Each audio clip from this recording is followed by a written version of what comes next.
미세먼지 그러면은 아마 최근 몇 년 동안에 우리나라 사람 중에서 고통 안 당한 사람이 없습니다. 그래서 미세먼지 그러면은 일반적으로 침묵의 살인자, 전 세계 1년에 미세먼지로 생명을 잃는 사람이 무려 700만 명이 됩니다. 감염병으로 많은 사람이 생명을 잃고 있지만 미세먼지는 그보다 훨씬 많은 사람들이 생명을 잃고 있어요. 2013년에는 미세먼지를 세계보건기구에서 1군 발암물질로 규정을 했습니다. 그래서 이제는 미세먼지를 해결하지 않으면은 우리 인간이 건강하게 살 수 없다. 여러분, 공해가 발생되는 이유는 뭐죠? 뭐 다양하겠죠. 다양합니다. 예를 들어서 우리가 연탄을 많이 뗀다. 그러면 연탄에 있는 이산화탄소에 의해서 방에 있는 사람이 중독으로 죽고, 또 연탄에서 나오는 유황이 아항산가스가 되고, 또 그 후에 연탄 이후에 나온 게 뭐죠? 방가시유. 방가시유도 굉장히 황이 많거든요. 그것도 굉장히 문제가 됩니다. 그 후에 나온 게 이제 디젤. 디젤도 미세먼지가 굉장히 많이 나오죠. 석탄도 그렇고. 그래서 공해 발생 원인을 크게 세 가지로 말씀드리면, 집에서 나오는 연료, 그 다음에 우리가 좀 잘 살라고 그냥 무분별한 개발, 외국에서 공해 산업, 사양 산업 이런 부분을 선별해야 되는데 그것을 마구잡이로 들어와서 빠른 속도로 개발했기 때문에 또 공해가 문제가 생기고, 그 다음에 자동차. 여러분, 한 50년 전에만 해도 자동차가 거의 없었어요. 지금으로 말하면 지금은 자동차가 2,200만 대입니다. 농촌에 가면은 농촌에도 자동차가 다 2대씩 있어요. 왜냐하면 농촌에는 대중교통이 잘 없기 때문에 개인교통도 있어야 되고 짐차도 있어야 되잖아요. 그래서 공해 발생 원인은 가정집 원료, 무분별한 개발, 배출가스 증가인데, 그 전에 그러면 저런 공해 문제가 없었을 때 우리가 얼마나 살기 좋았는가 한번 생각을 해볼까요? 제가 어렸을 때 외국 사람이요, 그 당시에는 인천공항이 없었으니까 김포공항에 가을에 딱 내리면은 서울을 하늘을 보면서 원더풀 그랬어요. 원더풀. 하늘이 왜 이렇게 파르냐. 그리고 우리가 어렸을 때는 뭉게구름, 새털구름, 햇무리구름, 뭐 구름 이름도 그렇게 많이 외웠는데 지금은 그런 구름을 볼 일이 잘 없습니다. 그러니까 그만큼 우리가 살고 있는 공기가 지난 한 50년 동안에 상상할 수 없을 정도로 나빠졌다는 거. 나빠진 이유는 탄소, 땅 속에 있는 석탄, 석유, 가스를 태워서 나오는 아주 조그만 먼지, 그게 눈에 잘 보이지 않는 먼지를 미세먼지라고 그럽니다. 그리고 자동차는 다양하지요. 가스 자동차도 있고 가솔린도 있고 디젤도 있고 최근에는 전기 자동차도 있고, 특히 디젤 경유차는 가솔린에 비해서 수십 배, 심지어 100배 이상, 특히 노후 디젤 차는 우리가 생각하는 것 이상으로 많이 나오는데 그 나오는 물질에 벤조파이렌이라는 1군 발암 물질이 굉장히 많이 들어 있습니다. 가장 공해가 심할 때가 언제였죠? 그게 산업혁명이 일어나고 공장이 막 들어섰을 때. 그때는 어린이들도 다 노동을 했어요. 그 탄광 안에서 일하면서 어린이들도 참 많이 죽었습니다. 그리고 공장에서 나오는 폐수를 그냥 막 버렸어요. 런던 테임즈 강에 그냥 막 버렸습니다. 버리니까 거기서 나오는 오염물질에서 냄새도 나고 또 기름 같은 게 흘러 들어가서 거기에 불을 붙이면 불이 붙었어요.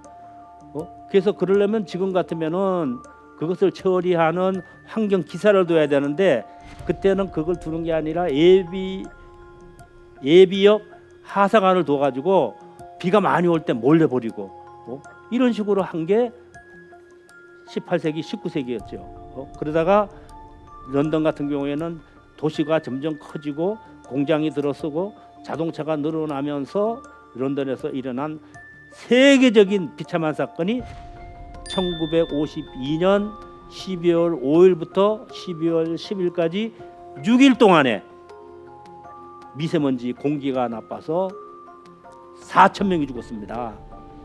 그 당시 사진을 보면은 여기 여러분들 사진 보이죠 뒤에 교통 정리하는 사람이나 이게 차가 보이는데요. 진짜는 안 보여요. 그냥 깜깜했어요. 런던 살인 스모그 당시의 오염도는 지금 우리나라 평상시 오염도의 한 50배 내지 100배. 근데 런던 그러면 여러분이 잘 알다시피 안개의 도시잖아요. 안개의 도시. 오염 물질은 공기가 햇빛을 받으면 공기보다도 공기가 이렇게 빨리 뜨거워지니까 위로 올라가는데 밤이 되면은 공기보다 땅이 더 차가워지죠. 차가워지면은 공기가 올라갔던 게 다시 밑으로 깔아앉습니다. 그걸 역전 현상이라 그래요. 그래서 옛날에 그 불 뗀 사람들은 잘 알아요. 아침에 불을 떼면요, 아침에 불을 떼면은 연기가 위로 올라가지 않고 옆으로 기어가요. 낮에는 위로 올라갑니다. 그래서 아침에 출근하면서 많은 사람들이 기침을 하고 쓰러지고 그렇게 해서 5일 만에 무려 4천 명이 죽고 그 다음에 봄까지 12,000명이 죽은 사건이 그 유명한 런던 살인 스모그 사건입니다. 그때는 법이 없었어요. 뭐가 문제가 생기면 법이 있어야 되는데 법이 없어서 그걸 계기로 해서 공기청정법을 만든 거예요. 그전에는 공기를 뭐 맑게 하고 이런 게 없이 자연스럽게 그냥 희석되는 대로 뒀는데 저걸 계기로 해서 공기청정법이 만들어졌습니다. 또 그 옆에 있는 거는 LA 1940년도 50년대 그때는 LA 같은 경우에는 전철이 없었어요. 유럽에 있는 도시는 전철이 막 한 100년 전에도 지하철 다 있었거든요. 근데 LA는 전철이 없고 대중교통이 잘 돼 있지 않기 때문에 전부 다 승용차를 끌고 나오고 주변에 있는 공장, 쓰레기, 소각장 이런 데서 오염 물질이 많이 나오는데 그거는 석탄이 아니고 대부분 다 석유 물질이에요. 석유. 런던 살인 스모그는 석탄 때문에 그러는데 LA 스모그는 석유 때문에 그런 거예요. 색깔은 저거는 황갈색으로 해서 마찬가지로 1940년대, 50년대 굉장히 많은 사람이 생명을 잃고 또 생명을 잃지 않아도 호흡기 질환으로 큰 고통을 많이 당했습니다. 그래서 여러분들이 이제 신문에 보면은 호흡기 질환으로 1명 사망. 그러면 대부분 사람들이 1명 죽었나 보다. 그게 아니에요.